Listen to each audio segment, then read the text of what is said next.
so seen in the night. So for now, it's only me and maybe. Saya akan bawa kamu Kemana? ke jahanam. Astagfirullahaladzim. Jangan harap kamu coba-coba bisa hidup. Jadi kita akan membahas tentang materi gerak lurus. Jadi gerak lurus itu kan ada dua macam, dibagi menjadi dua maksudnya, gerak lurus sama gerak lurus berubah beraturan. Jadi kita singkat aja GLB sama GLBB.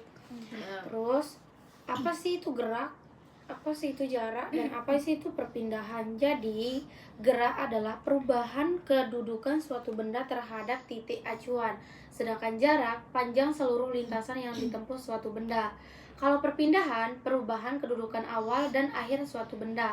Jadi ada contohnya. Contohnya kayak orang lagi bersepeda kan. Jadi kita udah ketahui kan jaraknya kan di situ udah kelihatan 3 km. Nah, terus yang bawah itu kan 2 km. Jadinya Dia mau balik. dia balik jadinya 5 km. Nah, perpindahannya berapa dari yang atas itu, yang di bawah, yang ketiga, terus dia balik ke sana itu perpindahnya berapa? Iya, 2 dikurangi 3. Iya, berarti berapa? 1. 2 dikurangi 3 dikurangi 2. 3 dikurangi benar. Ya, jadinya 1. Sekarang ada besaran yang digunakan dalam gerak lurus. Siapa mau baca? Septia? Iya. Besaran yang digunakan dalam gerak lurus ada 3.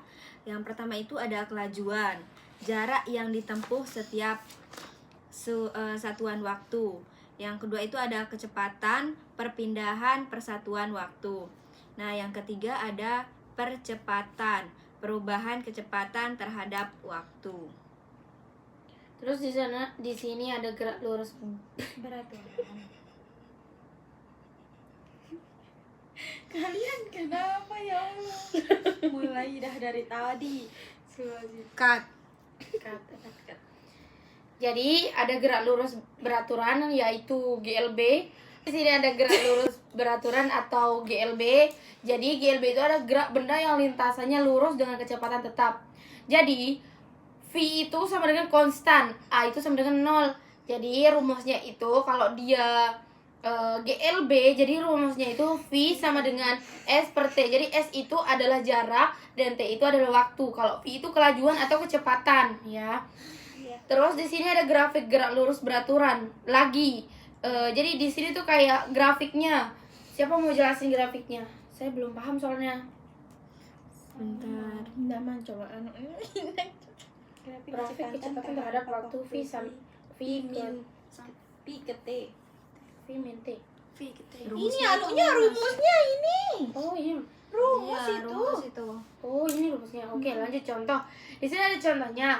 Kereta api yang melintas di jalur rel yang lurus. Itu contohnya, berarti gerak lurus beraturan. Jadi dia tuh lurus beraturan. Satu jalur kan. Satu jalur. Terus ada yang kedua, mobil melaju di jalan tol dengan kecepatan konstan. Itu tuh sama, nggak ada bedanya. Itu contoh dari GLB. Terus yang kedua ada GLBB. Siapa mau baca? Kamu? Oke, boleh. Yang kedua ada GLBB, yaitu persamaan GLBB. Ada FT sama dengan F0 plus AT. Dan ada juga S sama dengan F0T plus 1/2 AT kuadrat. Ada juga FT kuadrat sama dengan F0 kuadrat plus 2AS.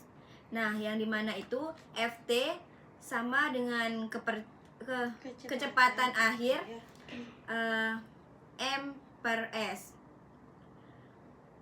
F0 sama dengan kecepatan awal M per S.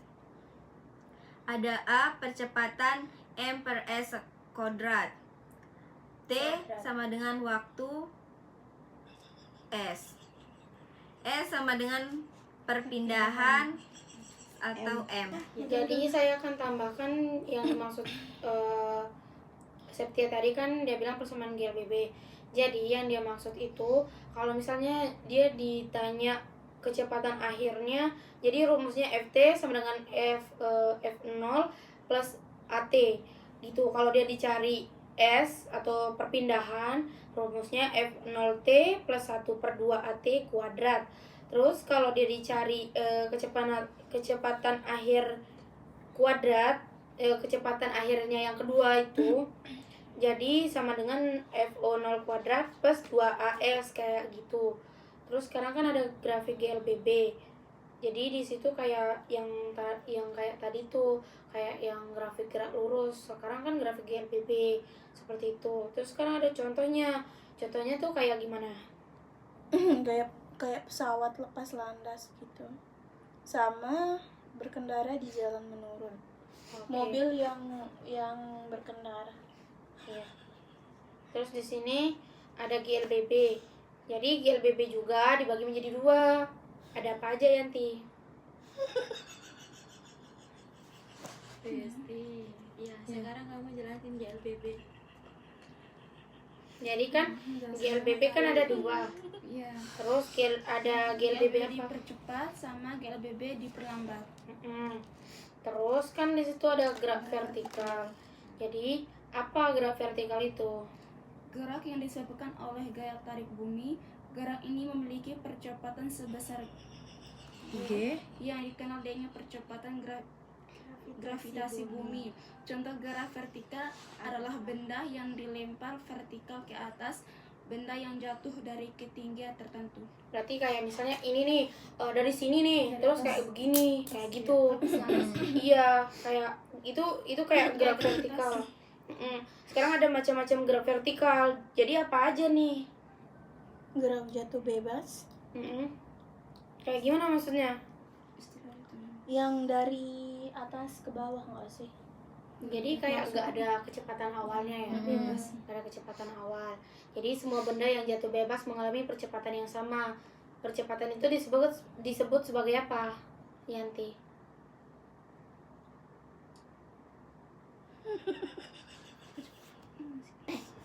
Jadi di sini ada macam-macam gerak vertikal kan. Jadi ada apa aja, Yanti?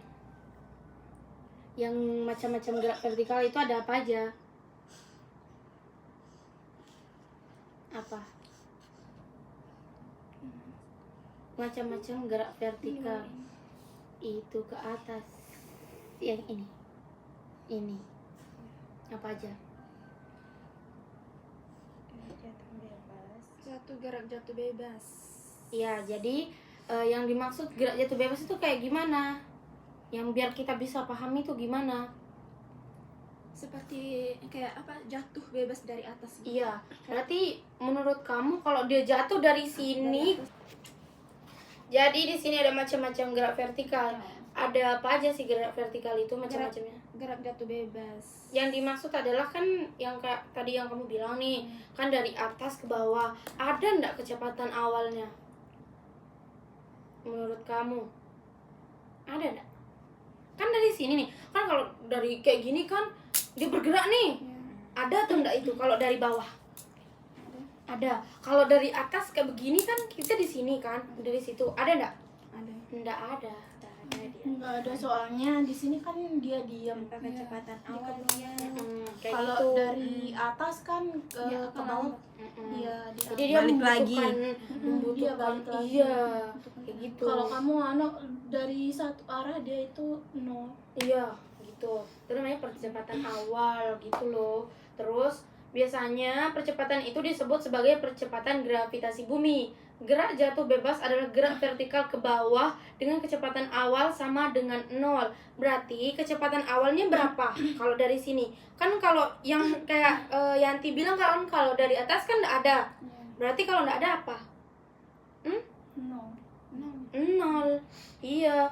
Dan percepatan konstan sebesar dengan percepatan gravitasi bumi, yaitu kalau gravitasi bumi kan disebutnya lambangnya G gitu. Jadi gerak jatuh bebas merupakan gerak lurus dengan percepatan konstan. Ya, kayak gini kan. Percepatan 0 sama dengan 0 dan A sama dengan gravitasi, kayak gitu. Terus di sini ada persamaan gerak jatuh bebas kan.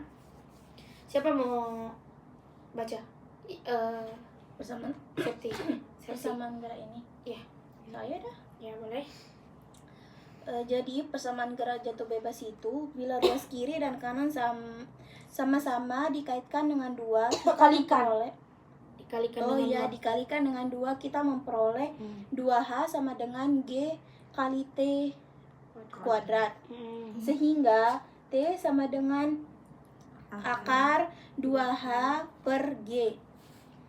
Ya itu. Keterangannya G itu percepatan gravitasi meter sekon kuadrat, dan H ketinggian benda, T waktu yaitu S, PT kecepatan pada saat T. Jadi yang dimaksud oleh Rizky itu tuh kayak sama yang sebelum saya jelasin itu kan, kayak itu rumusnya. Kalau kita cari FT sama dengan gravitasi dikali sama dengan waktu. Kan FT itu kan kecepatan pada saat waktunya gitu loh. Terus jadinya kalau dia ditanya FT jadi dia rumusnya G kali T. Kalau dia ditanya H ketinggian berarti rumusnya 1/2 gravitasi dikali waktu kuadrat. Sama kayak gitu. Terus di sini ada 2 gerak vertikal ke atas. Coba Yanti bacakan. Gerak vertikal di mana benda mula-mula dilempar vertikal ke atas, atau dengan kata lain, benda memiliki kecepatan awal yang arahnya ke atas. Ketika di ketinggian maksimum, kelajuannya 0 m/s. Jadi di situ kan Yanti udah baca kan. Nah, kita bisa lihat ada rumusnya juga sama kalau dicari. Kalau kan tadi yang gerak jatuh bebas kan, sekarang kayak gerak vertikal ke atas. Jadi rumusnya sama kayak tadi. FT kalau ditanya F, kalau VT ya. Sama dengan V0 min gravitasi kali selang waktu. Nah, kalau tadi kan T-nya kan yang tadi jatuh bebas tuh waktu. Kalau sekarang selang waktu namanya. Kalau H kan ketinggian, kalau F0 itu kelajuan awal, kalau FT itu kelajuan akhir, kalau G itu percepatan gravitasi. Kayak gitu. Kalau ditanya H, rumusnya itu sama dengan F0 kali selang waktu min 1/2 gravitasi dikali selang waktu kuadrat. Kayak gitu. Jadi yang ketiga ada apa lagi? Jadi kan ke atas. Sekarang Gerak vertikal Ke bawah. iya, siapa mau baca? Iya, boleh. Yang ketiga itu gerak vertikal ke bawah, di mana gerak vertikal ke bawah ini merupakan gerak vertikal di mana benda mula-mula dilempar ke bawah, atau dengan kata lain benda mempunyai kecepatan awal yang arahnya ke bawah. Di mana rumusnya itu kalau kita mencari Vt itu sama dengan V0 plus gravitasi dikali selang waktu. Ya. Kalau mencari H itu artinya kayak ketinggian. Dimana kalau kita mencari H itu rumusnya V0 dikali T ditambah 1/2 gravitasi dikali selang waktu, tapi dia pakai kuadrat. Setelah itu kalau dia mau mencari Vt kuadrat, rumusnya itu V0 kuadrat ditambah 2G kali H. Jadi kan kalau yang kalau vertikal ke atas itu kan dikurangin. Kalau yang ke bawah itu ditambah gitu. Apa sih fungsi belajar gerak lurus untuk farmasi? Apa sih fungsinya? Apa fungsinya? Oh iya, boleh. Boleh. Jadi fungsi untuk kita belajar gerak lurus untuk farmasi itu, kita bisa memahami banyak obat bekerja untuk sistem muskuloskeletal, otot, tulang, sendi. Konsep gerak lurus membantu memahami bagaimana tubuh bergerak, gaya yang bekerja pada sendi, serta perhitungan biomekanika. Jadi farmasi itu juga butuh tahu mempelajari gerak lurus atau fisika. Jadi kita butuh untuk seperti Rizky bilang tadi, untuk otot, tulang, sendi. Jadi kita harus memahaminya gimana caranya tubuh bergerak, ya kan? Jadi kita harus menghitung tuh. Terus perhitungan alat dan teknologi farmasi. Tadi kan udah Yanti bilang kan kalau teknologi farmasi banyak mesin bekerja dengan prinsip gerak lurus. Contohnya piston pada alat tablet fresh. Kalau kita nggak tahu dia ini kan tabletnya itu pas atau enggak kan kita harus tahu kan. Itu contohnya. Terus yang kedua kan pompa cairan infus. Kalau pompanya dipompa sekencang-kencangnya kayak iya, dan kita kayak gitu. Terus atau mesin pengaduk. Jadi mesin pengaduk yang pernah saya dengar di Balu itu kayak ada kan yang kalau jadi itu kayak otomatis gitu. Jadi kita harus memahami mesinnya itu. Iya, jadi tapi tetap aja kita bakal cek juga gitu. Ya kan? Di sini ada distribusi dan penghantaran obat. Septi mau baca? Distribusi dan penghantaran obat. Ada dua. Yang pertama itu dalam farmakokinetika, obat di tubuh sering dimodelkan secara matematis, mirip gerak lurus. Misalnya kecepatan absorpsi konstan menjadi analogi dengan kecepatan konstan pada GLB. Yang kedua, difusi dan transportasi obat juga bisa dipahami lewat konsep perpindahan atau kecepatan. Ya, terus selanjutnya ada keselamatan kerja di laboratorium. Saat menggunakan alat yang bergerak, contohnya sentrifuge atau dan mesin tablet atau bisa dibilang konveyor, pemahaman tentang kecepatan, gaya atau momentum membantu dalam aspek keamanan dan efisiensi kerja. Gitu. Setelah itu sekian dari video kita mengenai fisika dasar, materi tentang gerak lurus. Jangan lupa tonton video selanjutnya ya. Wassalamualaikum warahmatullahi wabarakatuh.